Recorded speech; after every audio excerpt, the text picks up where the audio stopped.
the biggest thing, and it's going to sound so simple, but you know how you drive for dollars? Drive for contractors. This is something I spend a lot of time doing. When you're out prospecting, looking for leads, especially if you're going into areas where there's a lot of construction and rehabbing going on, stop, take business cards with you, stop and talk to the people. And you would be amazed what you can learn just by stopping your car, getting out and talking to these people, because you can see the quality of their work. You can see how they're maintaining the job site, if they're being professional. I mean, if they're like blasting their music and smoking in the house and stuff, like those are like not good things.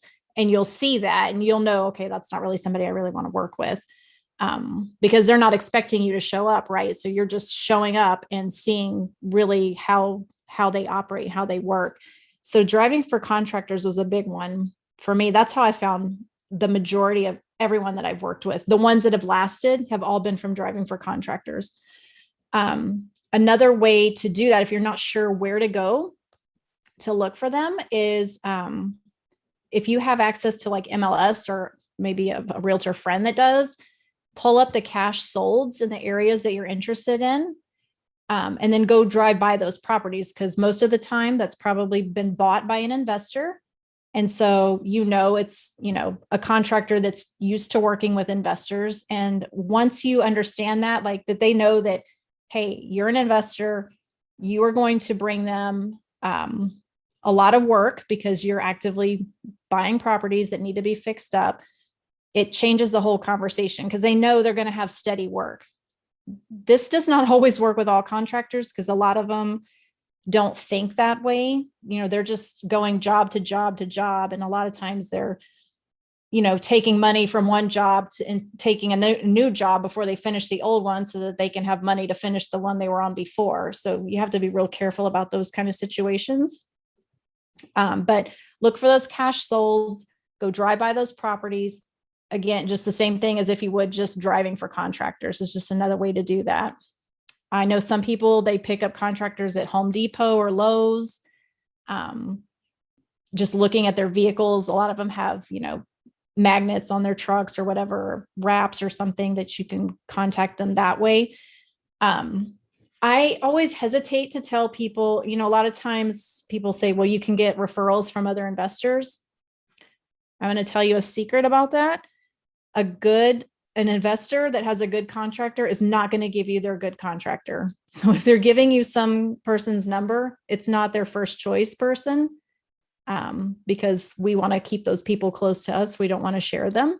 So just be aware if you do get a recommendation from another investor, if you feel comfortable enough asking them like, hey, is this like your A guy or your B guy or your C guy even, or have you even worked with this person before? Those are important questions to ask to make sure that you're getting the right type of person. Now, beyond that, when you're talking about managing contractors, there's a whole thing to that. You've got to, it's a mindset. So they have to understand that you are the person that's in charge of this job.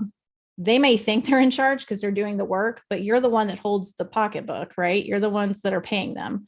So you want to make sure that you are being very, very clear from the beginning of how this job is going to go. So how do you do that? You have to have a conversation with them. You have to go in with your confidence and say, hey, this is what I need done. Here's my scope of work. These are the materials I want you to use.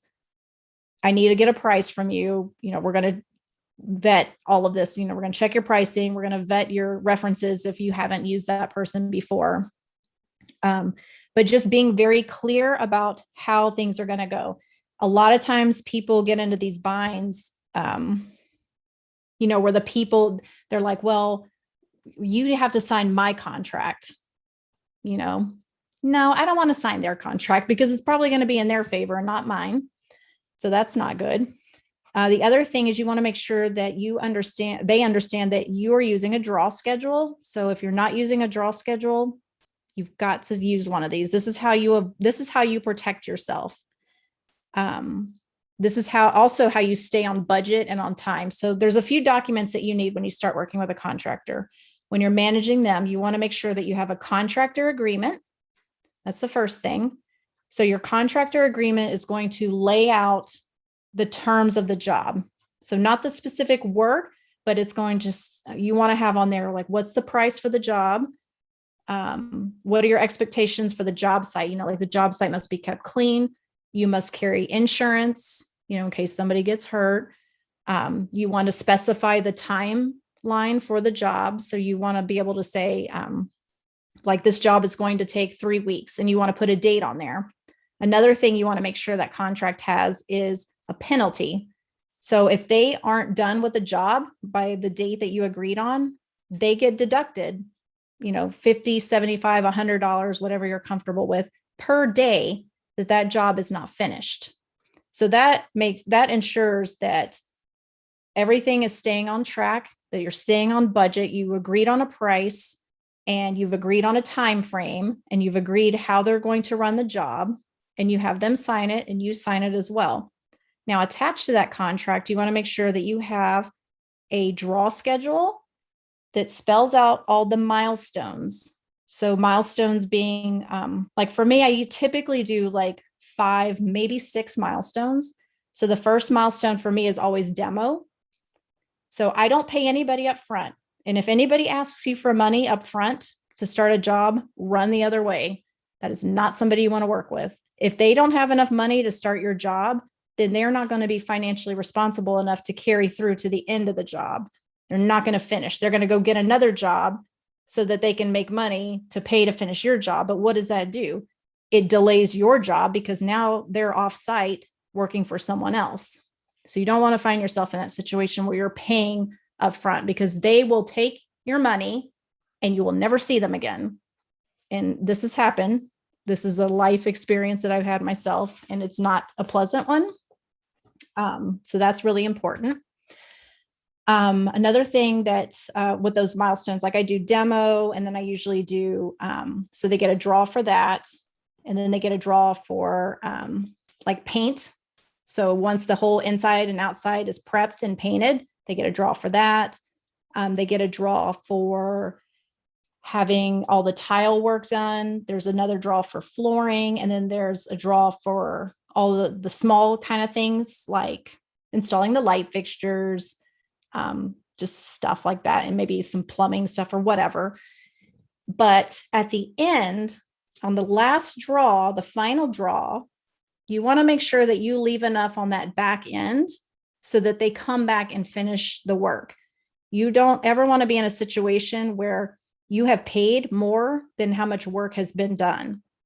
And that's what the draw schedule does for you. It keeps track of all that. So like, okay, even if you had to fire that contractor, that you're not in the hole because you paid them for the work that's been done. They have not been paid for things they have not done yet. So if you do need to hire someone else, you can start from scratch, with a new contractor without owing, without being behind, being in the hole in that project. So that's really, really important. So just an example of what that might look like, say the job costs $10,000. So maybe each draw is like, usually my first draw is $2,000. And then I break it out, and then I would leave like about $3,000 at the end for the punch list. Do not pay that last draw until every single thing is done on your punch list. I can almost guarantee you that if you make that final payment before you saw the finished product, they will not come back and fix anything. And I don't mean that to sound like in a harsh way, but this is 18 years of experience talking like this will happen. You'll pay them that final draw because you think, oh, they did a bunch of jobs for me. Like they'll finish that stuff. It's not a big deal. It's Friday. They want to get paid. And so it's easy just to pay them. But guess what? Monday rolls around, they drank all their money that you gave them, and then they can't afford to finish your punch list. And so now you're stuck with like a 95% complete project that you can't put on the market yet because it's not completely done. And then trying to get them back is like a nightmare because they know that they've already made their money. So you've got to leave enough meat at the end of that that project for them to make it, for it to be worth their while to come back and finish. Really important. Another piece, besides the contract and the draw schedule, I always do a material spec sheet. And I see Nicholas's question, so we're just going into that. But I know there's people that purchase materials and stuff, and I hear the whole like, well, I use my Home Depot discount, blah, blah, blah. Do not buy materials. Please don't do that. Your time is not worth it. Your time's better spent coming up with a material spec sheet that you give them at the beginning of the job that lays out all the things you want them to use. And what's great about that is, one, they know the materials specifically that you want, but two, you know the price. You know that you want to use this vanity and you know that it costs, $200. And so when you're negotiating, when it comes down to the price of the job, trying to figure that out, you know what your materials cost, so that you should have a rough idea what their labor is, so that you'll know, that helps you realize if your pricing is in line. But you're also giving them the very specific things that you want them to use. And that's important too. Like, you don't want your contractor picking out tile for you. Trust me, it's not good. You want to make sure that you lay that project out completely ahead of time so that they know. And yes, I can share my draw schedule and the spec sheet, because those are really, they're pretty good. The last thing that you want to have in that contractor packet, the fourth thing would be, just lost my thought for a second. You want to make sure that you have the scope of work. So the scope of work is also super, super important. That is the document that lays everything out for that job. So here's how I do my scope of work. This kind of goes into like a little project management, but what I do is I start on the outside of the house, and I'm kind of old school. I still use like a notepad and a pen. And I know there's probably apps out there that do this for you too, but I've been doing it for so long, I can just make notes and I already know. But start simple and take your notepad and your pen and just go to the property. And when you start your scope of work, I always start from the outside and work my way in. So I start at the front and I go all the way around the house, and I start making notes of all the things I want to fix. Like, we need to fix this soffit, and that fascia is rotted, and we need new light fixtures for the exterior. How many of those do we need? We need a power wash the whole exterior. We need a new garage door, like everything for the outside of the property. And then I go inside the house and I do the same thing, but I go room by room and start laying out, and be as specific as you can. Be very clear about what needs to happen in each room. Like, we need to change out this light fixture. I want you to put a flush mount light here. We need to change all these plugs and switches to white. We need to swap out all the air vents because they're like yellow from somebody smoking in the house. We need to replace the windows, the blinds. Like, don't leave anything out, because your contractors, they'll come back to you with that stuff. Like, sometimes you'll assume that they know to do something. They'll see it and they'll fix it. 9 times out of 10, they won't, because they don't care. They just want to get the job done. So as specific as you can be with the scope of work, the more specific, the better. And, break it out by room. I usually put kitchen, here's all the things. Bedroom, master bedroom, here's all the things. Master bath, here's all the things we need to do. And I can share that with you also if you guys want to see what a scope of work looks like for me. And I think Monica had a question. Maybe.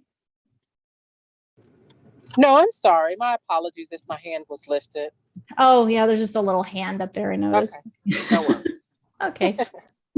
Hey, Melissa, it's Dan. I have one question before you go on.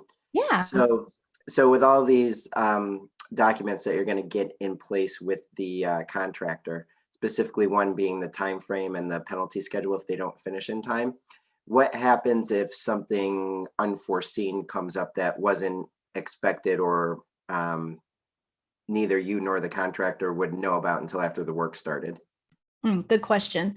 So what I do with that, when I first sit down to, kind of figure out the whole job just as a whole, if I'm not sure how long the job should take, now I know by now because I've been doing it for a long time, but if you haven't, talk to your contractor and ask them, put it on them and say, how long do you think this job is going to take? That way, and if it seems reasonable, then go with their date, because at that point, and then if they come back to you and they're like, well, we couldn't get it done, blah, blah, blah. It's like, well, you're the one that said you could do it in this time frame. Like, you put that time frame on there. I didn't. So that's one thing that you can do. But then the other thing, like, I'm not inflexible with this. It sounds like I am, but I understand. And I tell them, like, I understand if something happens, like if there's a huge rainstorm and we can't, make those roof repairs or paint the outside or something, that I'm okay with that. It's just, but you got to keep your eye on it and make sure that if it does go over, just document why, just in case. And that's usually and I'll just like handwrite a note or something on the contract, like we got delayed a week because there was it was raining every day and they couldn't get to the paint. I'm not going to penalize them for that. That's not their fault. But if they were just being lazy or they were on another job or, whatever the case might be, if it was something that they couldn't explain, didn't have a logical, reasonable explanation for, then we're going to deduct for that. Does that answer your question? Got it. Yeah. Yeah. And like, for example, say you're knocking down a wall and they found an electrical issue that wasn't there before, and they say it's going to take a week to fix this issue, then you would just handwrite a note or notate the contract that it will take an additional week, right? And then anything else you would start deducting from there. Yeah. And if it's something that I want to change, like if it was a situation like that, where it's like, okay, so actually I have a story about that. This happened one time. We were redoing a house and we were doing the kitchen, and I like to put the can lights in the kitchens. They just look better than that big fluorescent ugly box thing. So I didn't have that on the original scope of work. So we talked about it and I said, we need to get those can lights in there. And so we did a change order, which is also important, like an additional thing that you want to have in your contractor pack, just in case. This doesn't always happen. I try to get everything on the first run, with the scope of work, but things do come up. So he opened up the ceiling to put the can lights in, and it turns out that there was a bathroom right above that kitchen, and all the plumbing was running like right there. And it was a really low ceiling anyway, which is why I wanted to put the can lights in, because a low ceiling and then a fluorescent box on top just makes you feel like the ceiling's on top of you. So it became a thing where it's like, well, this is going to cause some delay because now we've got to work around all this plumbing and stuff. So we just did a change order, and I made a note of, that it's going to take X amount of time and cost an additional X amount, whatever it was, so that there is a documentation there of the change and the time frame. And no, I don't update the contract with those circumstances. I just address it through the change order. Does that make sense? Yep. Perfect. Thank you. Mm-hmm. So let's see. What else do we got here? So estimating repairs, big one, right? A lot of times that is such a hard piece, in the beginning when you're getting started. The way I did it at first it was very time consuming. I'm not going to lie. Like, I actually did go to Lowe's and Home Depot and look at all those materials and figure out what all those costs were. So when your material costs, that's one part of it. And then just talking to different contractors and starting to get an idea of pricing. So you will probably have to I would recommend talking to several different contractors and then maybe taking an average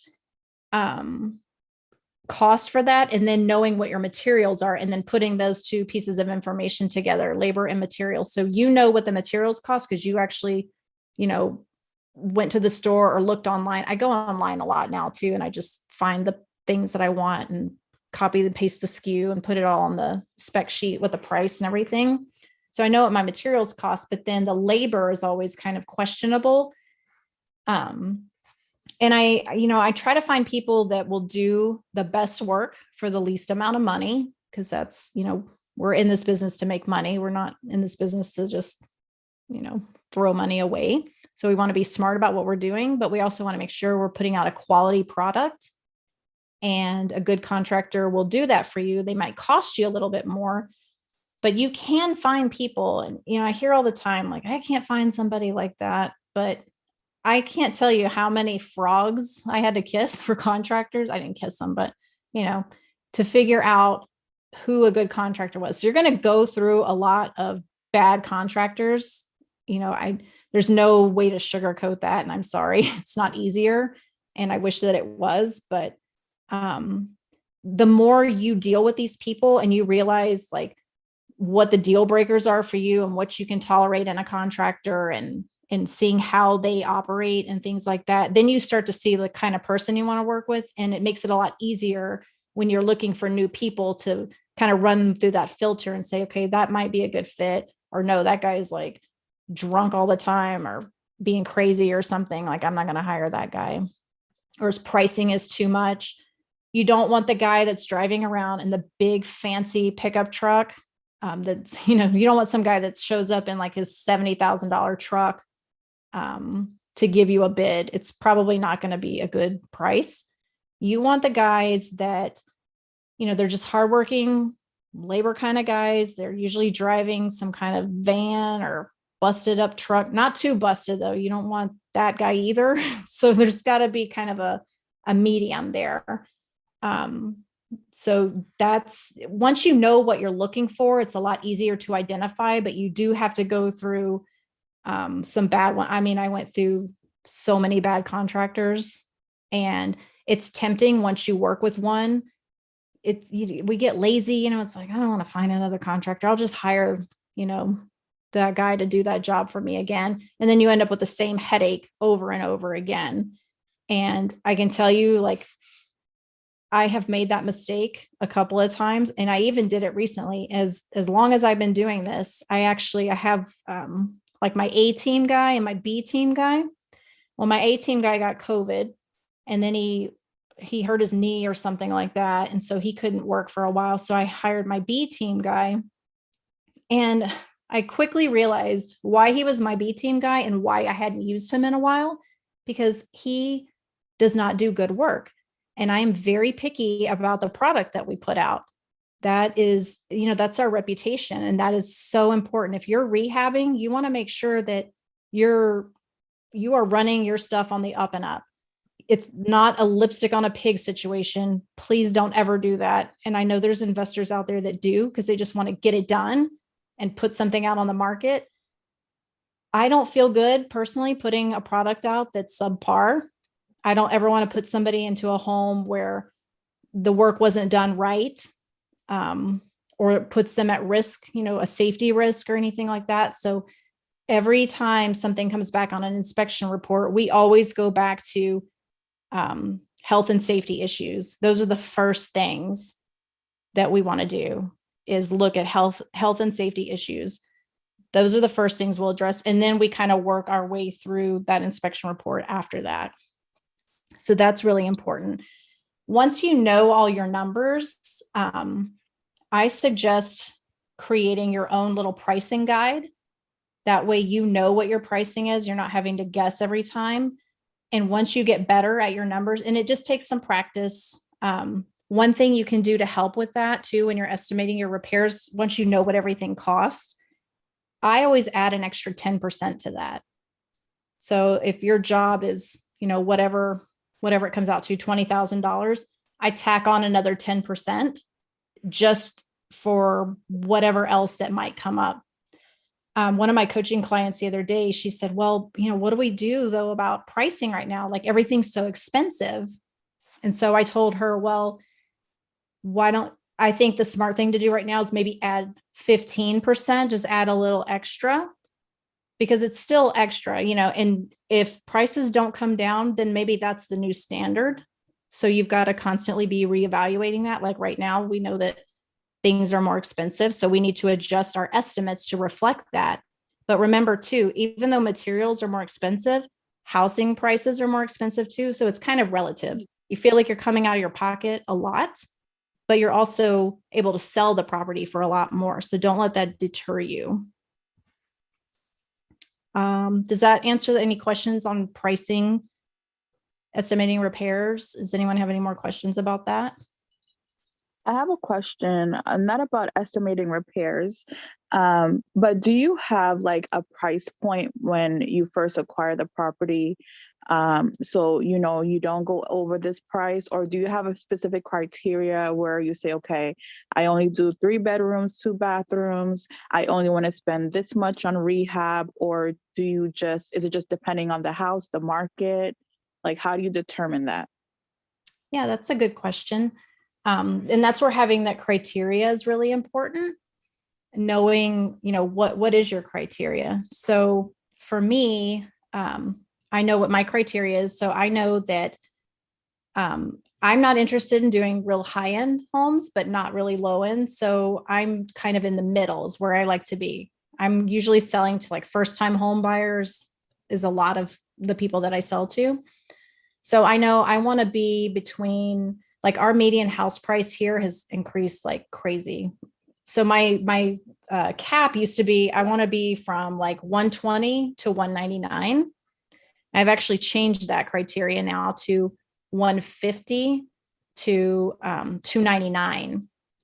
So as an ARV, so the property, like once it's fixed up, it has to sell between 150 and 299. And then also for me, because I've done so many houses that need foundation work and I don't want to do those anymore. They're like a nightmare. So I just wholesale those now. But that's a criteria for me. Like, I don't want to do those. So if it's got foundation issues, then I'm going to wholesale it. I'm not going to fix those up. I'm not really looking at how much the rehab cost is. That doesn't bother me. I'm more concerned about what can I sell this property for, and making sure that those numbers look good. I know that my average profit on a flip is about 30 to 35,000. That's just average. Some, you know, we do more and some we do a little bit less, but my cutoff on the less side, like I will not rehab a house to make less than 20,000. That's just a waste of time to me. I would rather wholesale it and be done with it, because, you know, 20,000, that's not a lot. And then if you're talking about like costs and, you know, holding costs and all that kind of stuff, it's Right. you end up with nothing. So I want to make sure that there's plenty of room in the deal. And that comes from buying at the right price and then being good with your estimates and then getting that job done as quickly as you can, getting it on the market fast. So there's a lot of factors that go into that.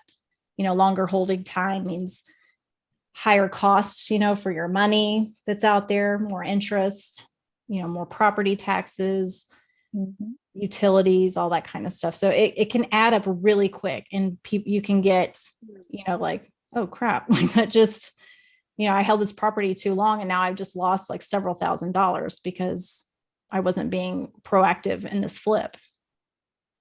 So does that answer your question? Yes, it does. I have one last question. Do you list all of your flips, or do you do like for sale by owner? Yeah. So I used to do for sale by owner, and I did that for a long time. And I really don't know why I did that, because it was not the best use of my time. And I'm not a realtor. I should say that too. I'm only an investor. I do not have a license. I'm not a realtor. So running around play acting like I'm a realtor doesn't feel good to me. I would rather be an investor. So selling houses for sale by owner was not a very smart move for me. I mean, I know you can save money that way, but I was looking at it more from the perspective, and I had just had like a baby too. So that was, you know, when I was getting started, that was an issue too. Like, I didn't want to drag my baby around to properties with strangers trying to show them houses and stuff. It was just a convenience. Like, it takes a lot of time to take those calls. Then you've got to vet the people, and then you got to go to the appointment, and half the time they don't show up because they're not serious and they don't even have funding in place yet. So once I realized what a time drain that was, I started listing everything. And what I did was I found, don't underestimate the power of an amazing realtor. Like a good realtor can be a key part of your team, especially when you're flipping. You want to make sure that that realtor knows the business back and forth, that they're experienced, that they know how to negotiate, that they know how to handle issues that come up, especially when you're an investor. You know, people that buy houses from investors, sometimes they get, you know, like there's something wrong with it. They didn't do they did the lipstick on the pig thing, you know, and they worry about that kind of stuff. So a good realtor is going to put you in a good light and handle all that stuff for you. And I can tell you that I love my realtor and she is freaking awesome. And like, she handles everything because I have trained her. She understands like what my bottom lines are, how I operate. So she can negotiate on my behalf. She will take, we're always in a multiple offer situation when we list properties. And I actually created a multiple deal offer spreadsheet for her so that I don't have to go through all those offers. I mean, there was one house we had listed, I think last year, and I think we had it was like 16 or 18 offers on this place, contracts sent to us. That is a lot to go through. It's a lot of pages. And it's a lot of information. And so I just created this spreadsheet and it's like, it lays out, who the buyer is and all their, like what they're offering for price, earnest money. Do they want a survey? Do they want a residential service contract? Who's their lender? That's important too. All those things. That way I can just have like one snapshot of all of those offers. So that is like a really, really time consuming thing I don't want to do, but she does it. And the other great thing with her is that we've done enough. So as you start to do volume with your listing agent, ask for a discount. She's charging me 2% instead of 3%, which, it's not like a huge discount, I guess, but it is a discount and I'm giving her volume and she understands that, yeah, she's getting a little less, but she's getting consistent listings. She's not having to go out and find listings for me. She lists everything for me. So that's been a really great, great partnership. Does that help? Yes. Yes. Yes, Dan, it is. It is a game changer. She's been great. Let's see. You have described one of the realtors that I work with almost to a T. Is it the same one? My realtor is based out of Houston now.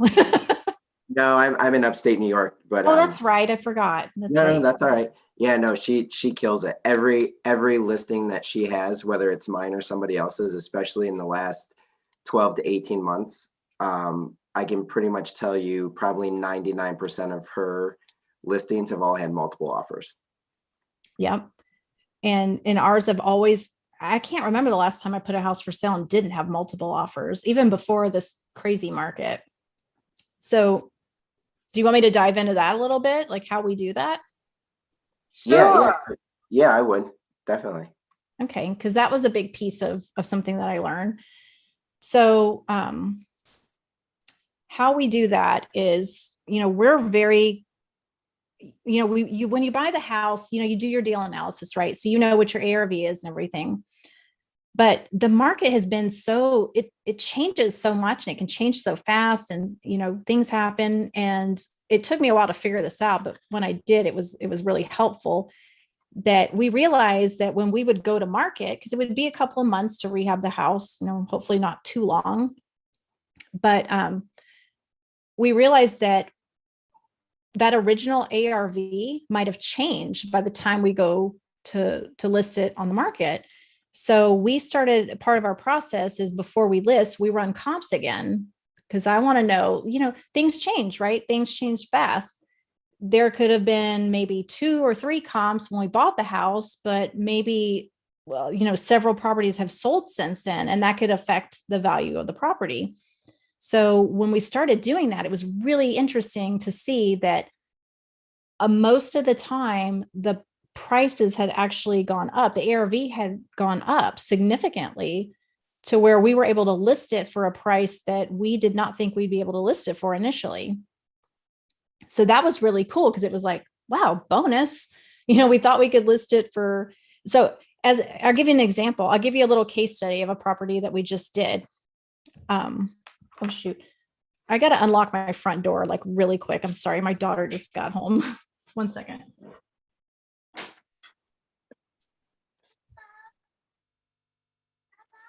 Hey guys, while Melissa takes a break, this is the part where we just ask you guys to make sure we show love to our speakers, please. They come here for free. We don't ask them to donate anything. So in exchange, we try to promote their pages or give them great Google reviews. So when Melissa returns, we'll have her put a link in the chat. And if we can all just take a minute or two to please just thank her for being here and tell everyone else how great her presentation was.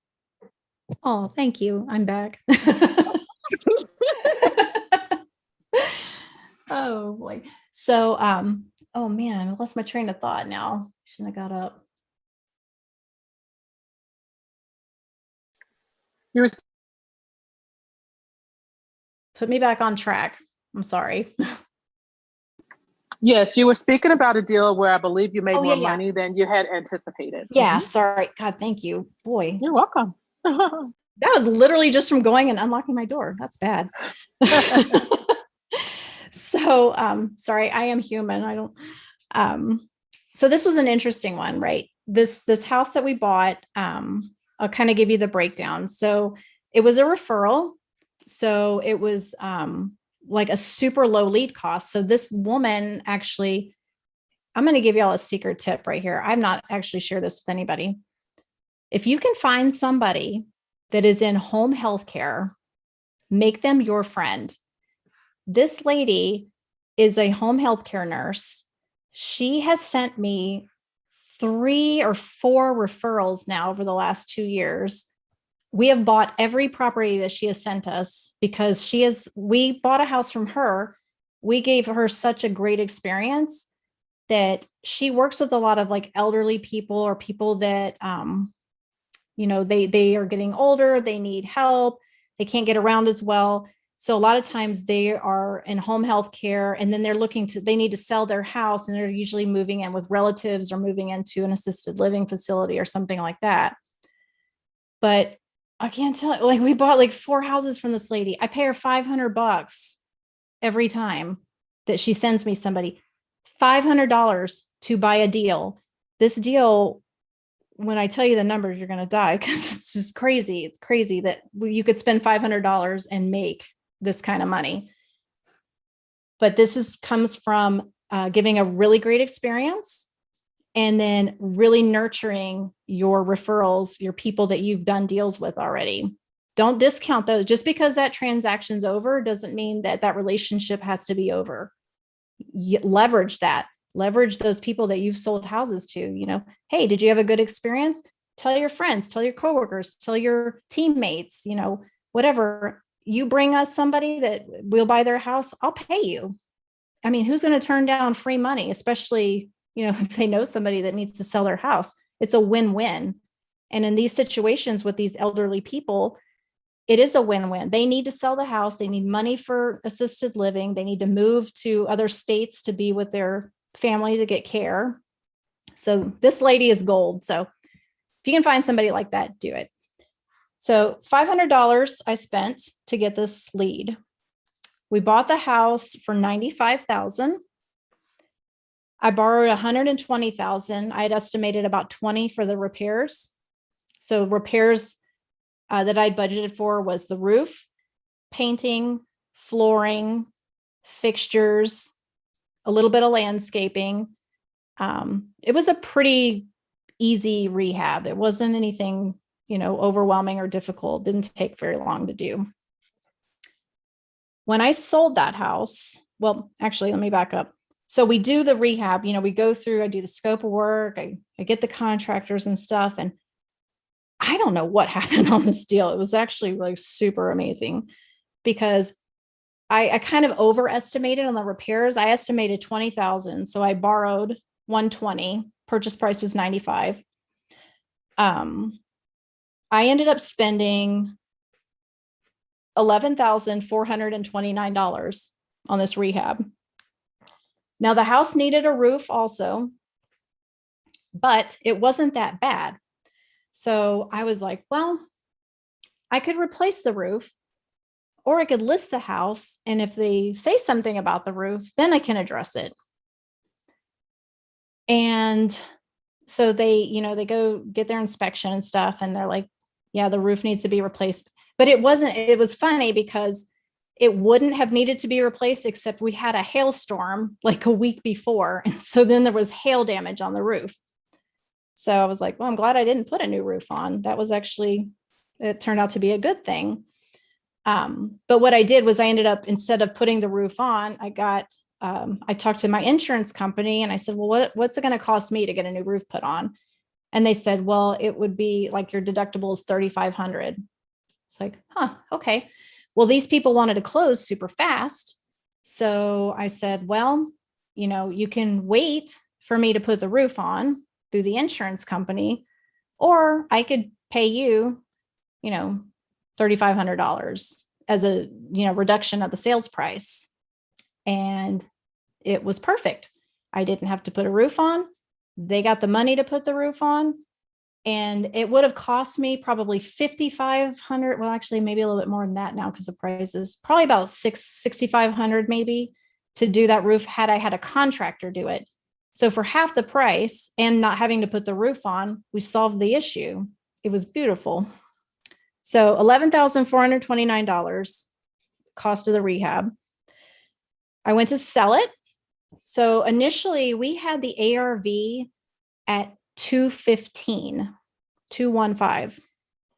When we sold it, we had actually listed it for 28.5, sorry, 200 and what was it?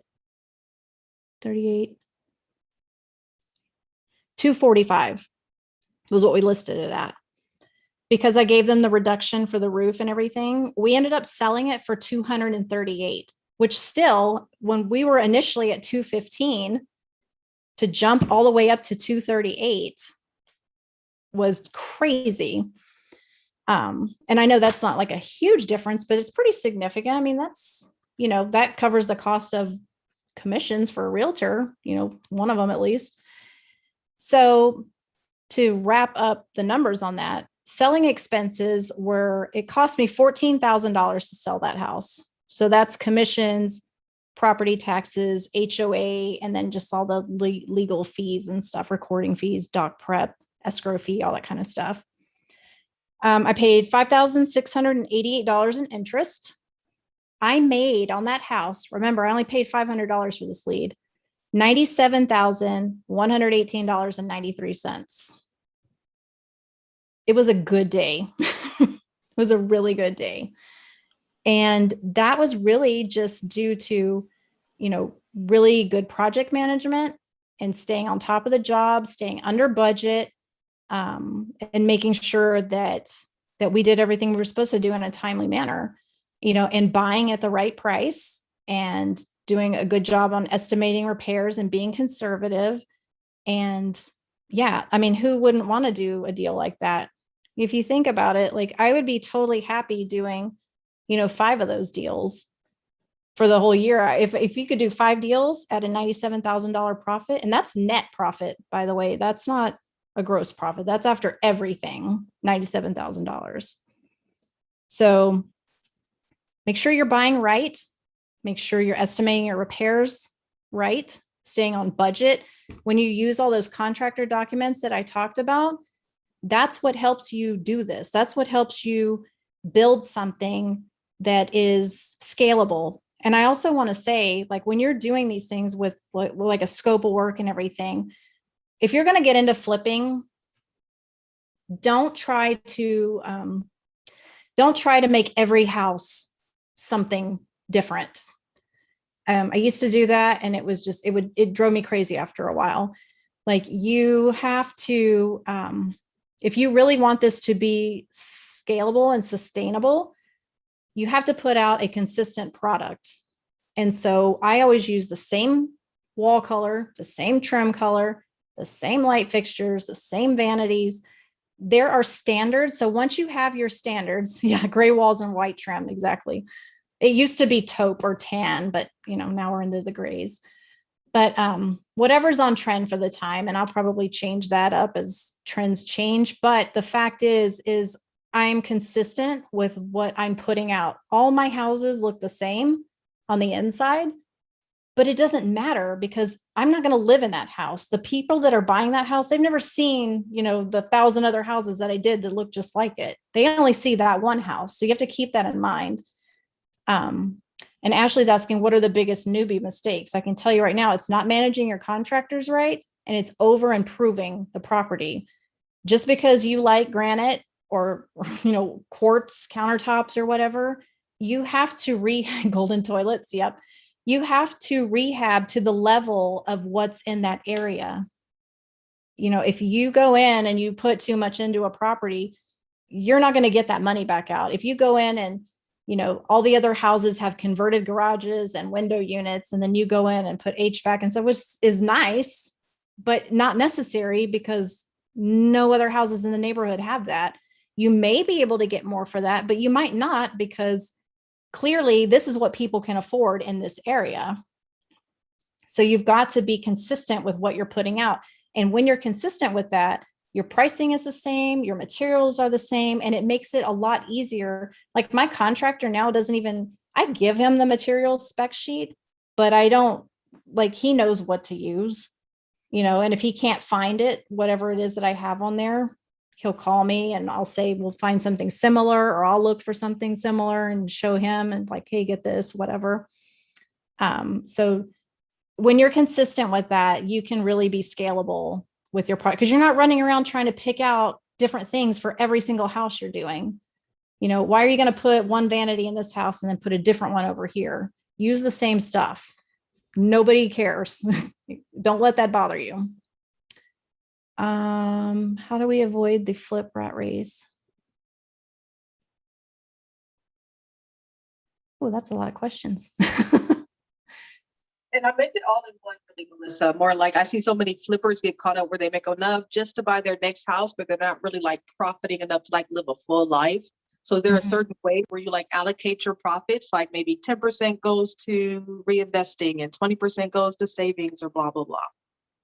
Yeah. So that's why I like having a mixture of exit strategies for those reasons. I know that, and this is where knowing your numbers is important. I know if I know I'm going to make 30,000, and the only way I know that's because I've done enough deals. And even if you've done a few deals, go back and look at your numbers and calculate what your average profit was. That's a starting point, because then okay, well, if I did 5 deals and I made this much money, if I want to scale up, I know I need to increase my deals by this much, or increase my profits by this much. And that's where it gets kind of fun, because before I was doing a lot of deals, but when you're only making $20,000-$30,000 per deal and you've got a team and overhead and stuff, that gets exhausting because you have to keep that going, right? But if you can do more deals like the one I told you about, how much further could you go with doing less work? So that's kind of the trade-off too. But then also having other strategies in place, like wholesaling, which is good if you're bringing in leads, figuring out what is your flip criteria, and anything that doesn't meet that criteria, it gets wholesaled. That's an easy thing to do. It's well, that's out of my area. I don't want to be in, or I don't want to do a foundation house, or I don't want to do, I don't want to have to add square footage to a house. These are all things that I don't want to do. So those automatically for me are wholesales. And then I like to keep buying just my long-term stuff too, that keeps the passive income coming in, that kind of helps offset and just keep the day-to-day stuff going, but also building that passive income on the back end. Does that make sense? Oh, yes, absolutely. Okay, good. How do you present your deals to banks to get funding? Good question. I do not use banks. I only use private lenders. So if you're not familiar with private lending or know how to do that, that is something that is invaluable in this business. It really is. And that's a whole nother call. I mean, I could do a whole talk on that too, just because there's so many pieces to, how to find a private lender and how to negotiate terms and stuff like that. But I've used private money exclusively the entire time I've been in business, and still do to this day. And that, to me, when I hear other people using hard money or banks, and I know that, like, for some people, they might feel like that's their only option. But if you know how to raise private money, it will change your investing completely. And you can find all different types of private lenders. Like I call mine, like, I have short-term lenders, which is like a year or less. So that's for my flips. And then I have a long-term private money lender, and this individual actually will finance me out for several years so that I can buy a property, sell it on owner financing with a wrap, and, they will carry that note out. So I'll sell, my note will be 5 years. I'll sell it on a 30-year and collect all the interest and payments. But, my stuff is paid off, but he will carry that out. Some private money lenders just want to quickly turn their money. Some of them are okay with having it out a little bit longer. So finding a mix of those type of lenders is really critical for terms. So that is cool because you can negotiate that. So when I first started, my private money lender was 10% with a $500 loan origination fee. But he was also taking half the profits because he was the mentor and he was providing the money, and we needed to do deals. When we outgrew him, we still did a few deals with him, but not giving up half the profits. We were actually just, doing it like a normal deal. He was still at 10%. We got a new lender. He was actually at 12%, but like we really needed the money at the time because we had several houses that we needed to get purchased and funded. So we took that higher amount. But over time, as you start to do more deals with these people, you can negotiate down. So now I'm down to, I don't put any money down. I say no, nothing down. I don't do payments, and everything's paid on the back end. And like one lender of mine, I'm trying to be usually 6 to 8%. With the lenders, I think most of them are like 8% right now. And then one of them has no loan origination fee. One of them charges me 1 point, which is fine. The other one charges me a $200 origination fee. But again, I'm hard line, like no payments. Like I don't want to make monthly payments. Although I did have one private money lender that required interest only payments. And I was okay with that because when we sold the property and we got paid, he got paid off. It was a little cleaner. We didn't have to calculate all that interest anymore. But there's just a lot of different ways you can structure it. So it really depends on the lender. And if you can prove to that lender that you're worthy to lend money to, and that you're, show them your numbers, what you're buying it for, how much it's going to cost to fix it, how long you're going to hold it, all that kind of stuff. And as you do more of those, they're more willing to negotiate down the terms. So that could mean a lower interest rate. It could mean no payments if you're making payments. It could mean no origination fee or no points. It just depends on the lender.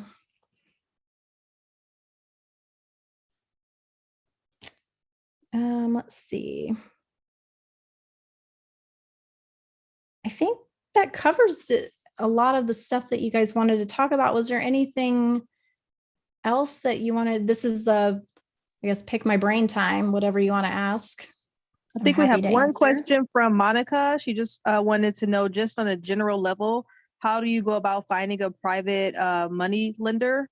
And it really doesn't have to be a deep dive, she says. Okay. Let's see. I'm trying to think of like when we very first started, what we did. So the first private money lender I had was actually our mentor. So that's an option too. If you do have a mentor, seeing if they want to partner with you on deals.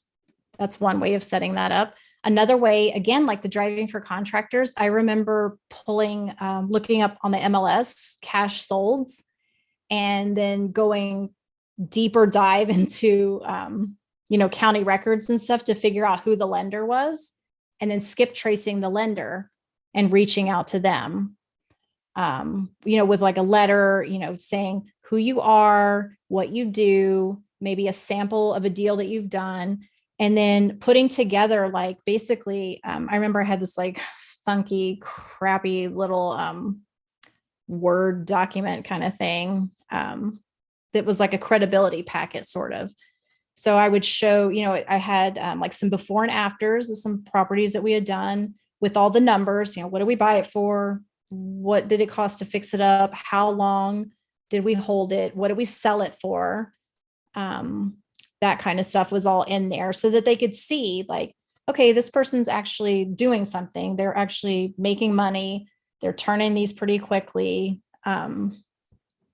Yeah, so that's like, in a general sense, it's all about just talking about what you do, networking with people. Don't rule out, like, you would be surprised how many people in your network have money available to loan to you. They have money in IRAs, they have money in 401ks that they can loan. They might have money you just don't know about, in a shoebox under their bed, who knows? But you want to show that that you are being profitable and that you're being proactive in everything that you're doing. And the more you can prove that, the more inclined they are to want to do, private money lenders want to lend money to you. But you've got to talk about it. You've got to make the ask.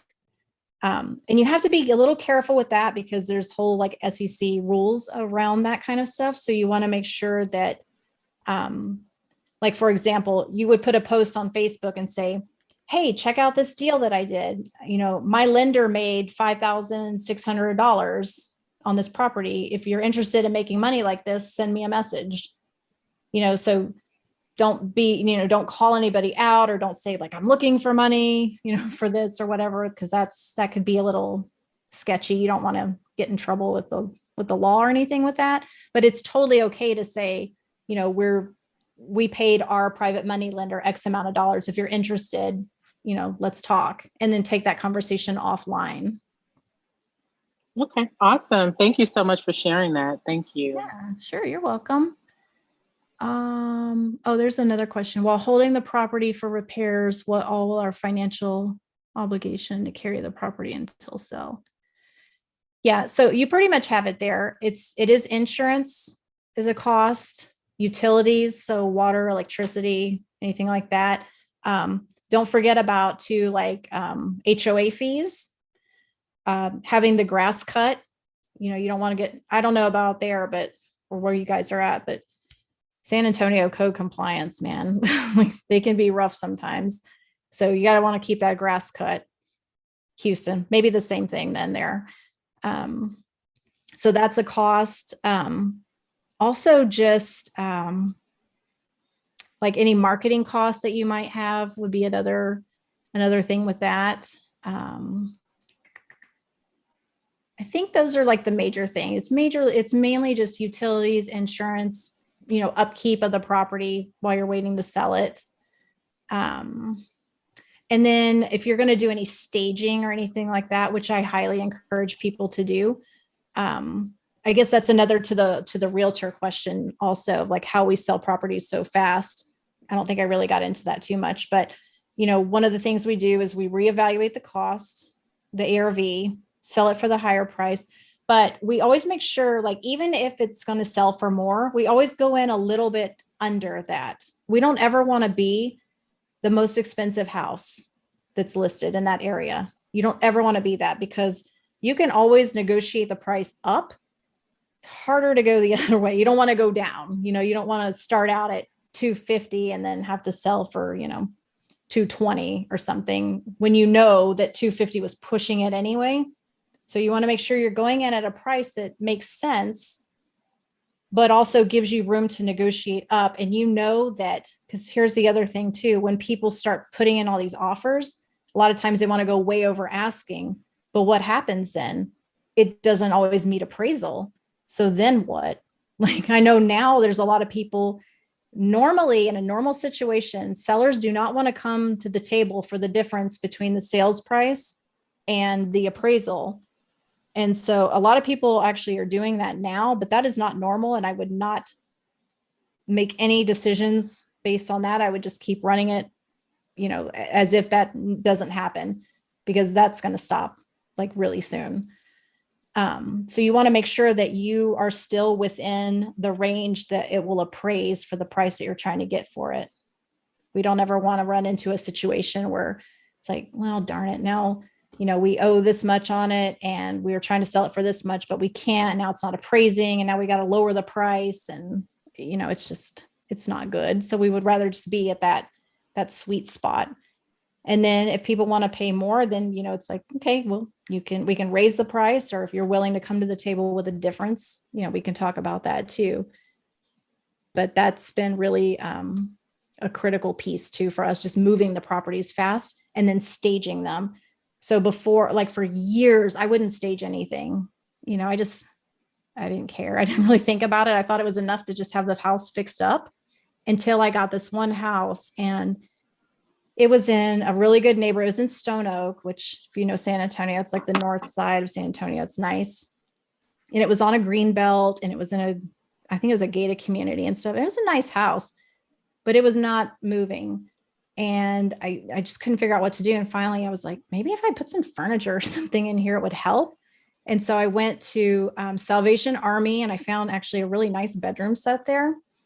And I went to just bargain places. Like I went to Big Lots, I went to Walmart, Target, and just picked up like little stuff here and there. And you would be amazed if you're not staging your properties, even just doing what I call a soft stage, just putting like rugs in the bathroom and some towels and a nice shower curtain and some plants and maybe, some lamps or something like that. Even just those small things, if you can't afford like a full-on stager to come in, just doing little stuff like that. And then if you think you're going to stay in the flipping game, I really encourage you to, kind of a game changer for me was just building some inventory with that. So I don't have a ton of stuff, but I have enough to furnish like 2 houses. And I keep it all in a storage unit, and I just move it from house to house to house. And that was really helpful in moving properties. And it was like, once I started staging properties, even just a little bit, they were just moving like crazy. So don't underestimate just a small staging, and then good photos of your rehab. Make sure that you don't have the agent that's taking the pictures with their cell phone, or, where your face or your body's in the bathroom mirror. You see those a lot. Make sure the toilet seats are down when you take pictures of houses. That's really gross when people do that, and I don't like that. It just looks bad. So just make sure that everything looks good when you go in to take the photos. Even those little things, you think they don't matter, but if you think about when you're browsing the MLS and you see those and it's like, ugh, look at that dirty toilet with the seat up, or, whatever. You just don't want to have that listing. You don't want that to be your listing, because you remember this product is a reflection of you. It's representing you and your business. And so whatever that looks like, that's how people are going to perceive you and what you've done for that property. So you don't want them to think you went cheap or did something that wasn't good work. So I think was there anything else?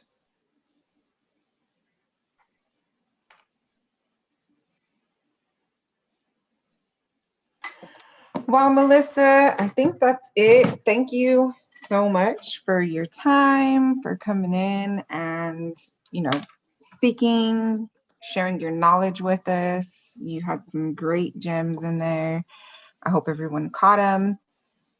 Do you have a way that our people can show some love to you? A link, a website, your page, reviews, leave some reviews, anything like that? I have all my socials. If you go to my website, I can put the link in here. All of my social profiles are there. So if anybody wants to follow, I do try to put out, I've got a lot of free content on YouTube and Instagram. And I do offer coaching and help, with this kind of stuff. So if there's anything that you guys are interested in, definitely let me know. And hi, Gordon. I just saw your message too. That's awesome. Thank you for saying that. You guys are awesome. Thank you so much. Thank you. Well, thank you again for listening to me chitter chatter for so long. I hope that was helpful for everybody. And if anyone has any other questions that you think of later, I'll drop my email in here also. You can always email me too, and I'm happy to answer any questions. In fact, I'm going to put my email in here, Ashley, if that's okay. And then if you want the contractor documents that I was talking about, just send me an email. That way I can keep track of that, and I'll just send them out like that. Is that okay? That's awesome. Thank you. Thank you. Man, everyone's going to appreciate that. I know, right? As someone who's experienced in flipping, I caught a lot of great gems from your presentation, Melissa. So thanks so much again. We really appreciate it. Thank you. All right, y'all. Well, as always, we greatly appreciate y'all for taking the time and coming out and spending your evening with us.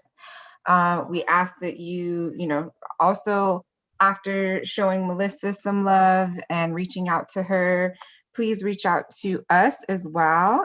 If you're not already connected with our Facebook and all of our websites. Also for your free CRM, forget Zorba, there's a link there, our Instagram and YouTube information. So please feel free to subscribe, like, reach out to us, all that good stuff. And, if you're interested in any training as well with Melissa or us, reach out to Melissa for her email. And then our email is here in the chat as well, if you're interested to do an intake. So thank you all so much again, Melissa. Thank you so much. Great information. And everyone have a wonderful night. Wow, this was awesome. Bye, everyone. Bye. Thank you. Goodbye. I am so sorry for some of y'all. If you would like to hop over to Big Russ, if you were here for Big Russ's visualization, he is having a class this evening. So we're going to hop off and go over to that class right now. He does a great job. So we'll post a link in the chat for you all to hop over and join if you want to talk about some visualization and mental work and all that good stuff. So there it is. Hope you all can join. Melissa, we're also, is she still here? No, she left. Okay.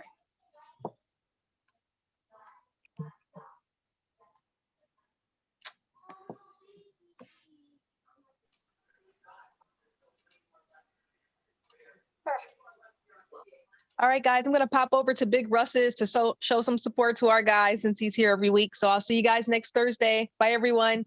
Bye. Bye.